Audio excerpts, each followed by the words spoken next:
Takliflar bo'limi. Bu bo'limda tovarni xarid qilmoqchi bo'lgan buyurtmachi kim ekanini aniqlashingiz mumkin. Buyurtmachi yozuvi ustiga bosib, telefon raqami, manzili haqida ma'lumot olishingiz mumkin. XT xarid va Uzex'dan kelgan tender takliflarini bir joyda qulay holatda ko'rishingiz mumkin.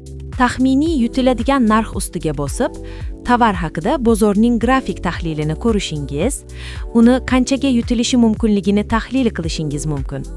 Bu sizga optimal narxni aniqlashga yordam beradi. Arzon narx berib, foydangizni kamaytirmaysiz.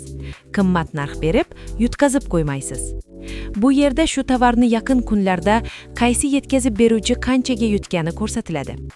Bu yerda faqat bajarilgan shartnomalar bo'yicha ma'lumot ko'rsatilgani uchun bu ma'lumotlar ishonchli. Bajarilmagan, bekor qilingan lotlar ko'rsatilmaydi, chunki ulardagi narx haqiqiy emas. Bu yerdan qatnashmoqchi bo'lgan lotlaringizni savdoga olish orqali saralashingiz, ularni savdolar bo'limiga o'tkazishingiz mumkin.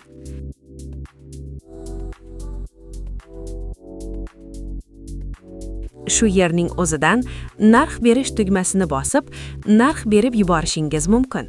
Bunda dastur garov summasini hisoblab beradi.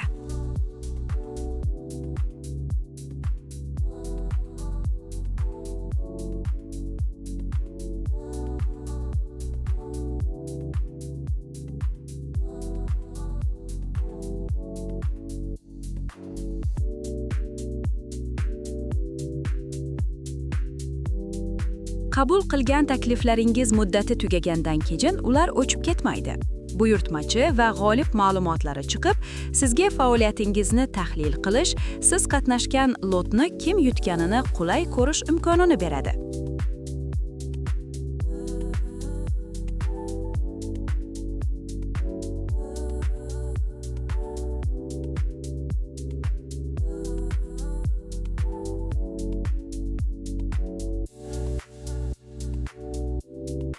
Bu yerda lotlarni yetkazib berish hududlari bo'yicha filtrlashingiz mumkin.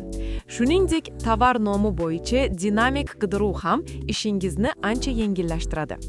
Tugashiga eng kam vaqt qolgan lotlar eng birinchida, tugagan lotlar esa avtomatik tarzda ortdagi sahifalarga o'tkazib tartiblanadi. Bu sizga eng zarur lotlarni eng tez tahlil qilish imkonini beradi.